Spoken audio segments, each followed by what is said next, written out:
Le ministère de l'Immigration, de la Francisation et de l'Intégration a annoncé à la fin de 2023 de possibles nouvelles mesures concernant la francisation.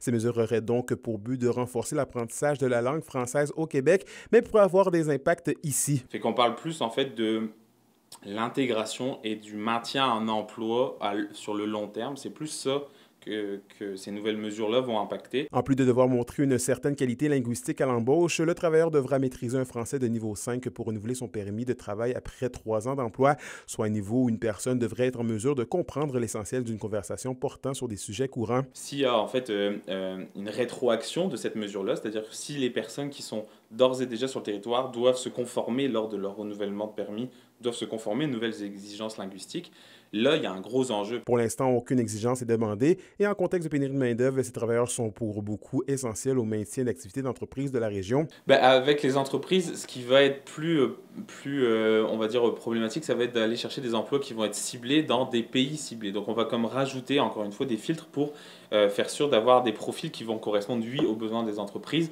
oui, à notre capacité d'accueil, oui, aussi à nos valeurs qui sont proches, mais là, on va rajouter la langue. Est-ce la fin des missions du CLD dans les pays non francophones? Pour l'instant, non, selon le Conseil de développement des entreprises au CLD de Rouyn-Noranda, mais il serait toutefois contradictoire selon lui que Québec continue d'encourager ce type de mission si le gouvernement venait à appliquer ces mesures.